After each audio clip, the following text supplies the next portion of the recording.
নমস্কাৰ, মই মৌচুমী বৰুৱা ৰয়। মই গৌৰীপুৰ ৰাজবাৰী অন্দৰ মহলত থাকোঁ। মোৰ দেউতা অৰূপ কুমাৰ বৰুৱা আৰু মোৰ গ্ৰেণ্ডফাদাৰ প্ৰমথেশ চন্দ্ৰ বৰুৱা। একচুৱেলি আমাৰ যিবিলাক আপুনি এতিয়া মই মাটিয়াবাগত আছোঁ, মাটিয়াবাগ আৰু যিবিলাক সম্পত্তি ৰজা প্ৰভাত চন্দ্ৰ বৰুৱাৰ আছিল, সেইটোৰ এটা আমাৰ ভিতৰত এটা কেছ চলি আছে। তো কেছটো মই এতিয়া যেতিয়া মানে মা ঢুকাৰ পিছত যেতিয়া মই ৰেকৰ্ডবিলাক চেক কৰিলোঁ, তেতিয়া আমি চালোঁ কি আমাৰ সম্পত্তিবিলাক মানে বাটোৱাৰা হোৱাৰ কোনো অৰ্ডাৰে নাই। ইয়াৰ ভিতৰত টাৰ্মছ অফ ছেটেলমেণ্ট এটা হৈছিল বহুত আগত। তাৰপিছত এখন পাৰ্টিশ্যন কমিশ্যনৰে ৰিপৰ্ট আছিল, কিন্তু সেই ৰিপৰ্ট জৰিয়তে যিবিলাক হ'ব লাগে তাৰ কোনো অৰ্ডাৰ নাই, কোৰ্টৰ কোনো অৰ্ডাৰ নাই, অকল এটা ৰিপৰ্ট আছে। কিন্তু ইমান বছৰ আমাৰ মানে পূৰ্বপুৰুষে মোৰ দেউতা আৰু সকলে মানে মাটিয়াবাগৰ সদস্য মোৰ দেউতাহঁত কিয় এই বাটোৱাৰটো সম্পন্ন কৰা নাই, সেইটোৰ কাৰণ বিচৰা বহুত টান, কাৰণ সিহঁতে বহুত মানুহ এতিয়া বাচি নাই। তাৰপিছত মই কোৰ্টত গৈ পেলাই যেতিয়া চালোঁ যে কোনো অৰ্ডাৰ নাই, বাটোৱাৰাৰ কোনো অৰ্ডাৰ নাই, তাৰপিছত মই কোৰ্টত গৈ পেলাই আকৌ এইটো কেছটো অ'পেন কৰিছোঁ। আকৌ এতিয়া কেছটো চলি আছে আৰু নতুনকৈ পাৰ্টিশ্যনাৰ মোৰ হিয়াৰিং দিয়াৰ পিছতে এবছৰমান হিয়াৰিংটো চলিল।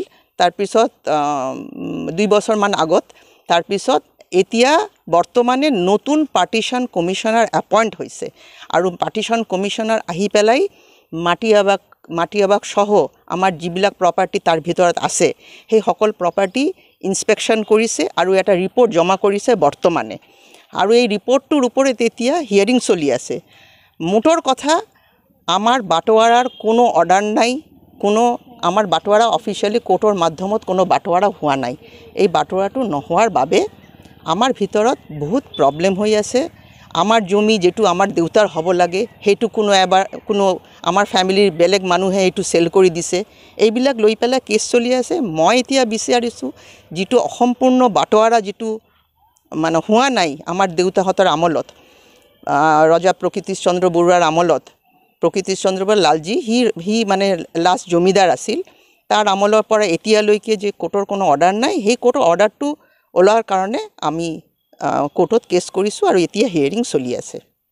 আৰু হিয়াৰিং মানে যেতিয়া মই মাটিয়াবাগ লৈ পেলাই বেলেগ কৰি মই কলিকতা হাইকোৰ্টত একটা কেছ কৰিছিলোঁ কি যেনে মানে গভৰ্ণমেণ্টে যেন এইটো এতিয়া একোজিশ্যন নকৰে। কামবিলাক ভালেই, যিটো প্ৰস্তাৱ দিছে যে এইটো এটা মিউজিয়াম হ'ব, ময়ো সেইটো ভালে পাইছোঁ, কিন্তু আমাৰ বাটোৱাৰটো হ'ব লাগে।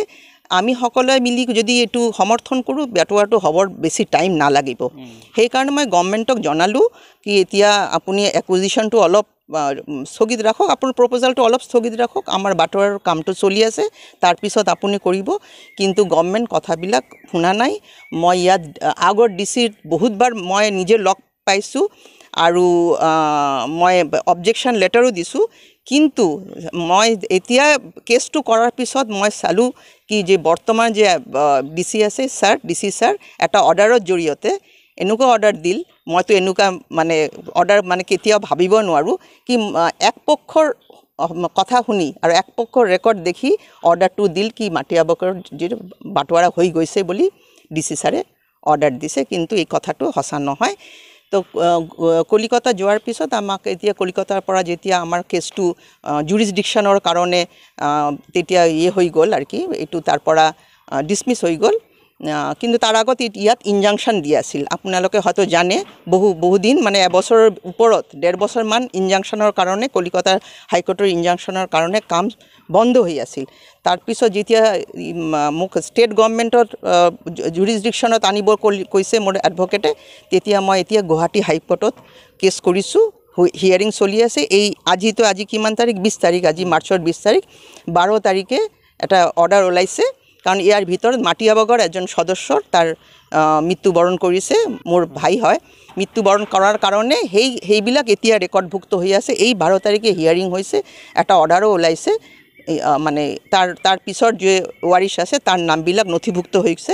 এতিয়া হিয়াৰিং আৰু হ'ব, মানে ডেট আৰু পৰিব। তো এতিয়া মই এতিয়া জানিব পাৰিছোঁ কি মাটিয়াবাগৰ কাম চলি আছে। তো কাম চলাৰ মানে কেছত যেতিয়া গভৰ্ণমেণ্টে নিজে পাৰ্টি, তেতিয়া এই কামবিলাক কৰাটো ঠিক নহয় বুলি মোৰ এইটো ধাৰণা। মই ডি চি ছাৰক এইকাৰণে আজি এটা লেটাৰ ৰেডি কৰিছোঁ, কাৰণ মই কেতিয়াবা ইয়াত থাকোঁ, কেতিয়াবা কলিকতাত থাকোঁ, আৰু মোৰ নিজৰ কামৰ বাবে মই দিল্লীতো বহুত দিন থাকিব লগা হয়। সেইকাৰণে মোৰ মধ্যে মানে গেপ হৈ যায় ইয়াত গৌৰীপুৰত থকাটো। তো এতিয়া মই আপুনি চাব, তাত যদি জুম কৰে চাব, তাত কাম চলি আছে। সেই খবৰটো পাই মই আজি ডি চি ছাৰক তাত যাই এটা প্ৰতিবেদন দিম আৰু এটা লেটাৰ দিম। মই বিচাৰিছোঁ এইটো হৈ যাওক, বাটোৱাৰটো হৈ যোৱাৰ পিছত গভৰ্ণমেণ্ট ল'লে মোৰ কোনো কামখিনি আৰম্ভ কৰিব লাগে। আৰু বৰ্তমানে বন্ধ, মই মোৰ এই মাটিয়াবাগৰ যে ল'ৰা যে প্ৰবীৰ বৰুৱা মোৰ আংকেল হয়, তাৰো এটা ষ্টেটমেণ্ট চালোঁ। মই চাওঁ সদায় প্ৰবীৰ বৰুৱাকে হাইলাইট কৰি থাকে, মানে প্ৰবীৰ বৰুৱা নিজকে হাইলাইট কৰি থাকে।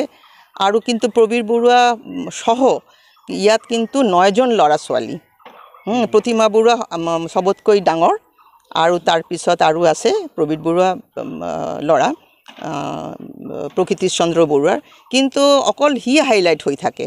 আৰু মোৰ গ্ৰেণ্ডফাদাৰ প্ৰমথেশ চন্দ্ৰ বৰুৱাৰ তৰফৰ পৰা আমি যে আৰু ৰাজপৰিয়ালৰ যে আমি আৰু সদস্য আছোঁ, সেইটো কিন্তু বহুতে নাজানে বা হাইলাইটো হোৱা নাই।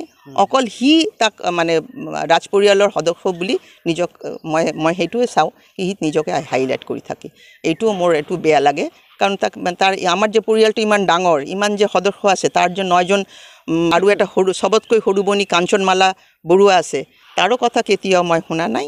আমাৰ এইটো আমাৰ পূৰ্বপুৰুষৰ সম্পত্তি, মানে সকলোৱে আমি শ্বেয়াৰ হোল্ডাৰ, নিজৰ শ্বেয়াৰ হোল্ডাৰটোতো শ্বেয়াৰ হোল্ডাৰ হোৱাৰ কাৰণে যাৰ সম্পত্তিৰ ভাগ কোৰ্টৰ জৰিয়তে পাব লাগে, এইটোৱে মই বিচাৰিছোঁ। যিকোনো খবৰৰ বাবে যোগাযোগ কৰক 7099017330, লগতে 7099017110 নম্বৰত।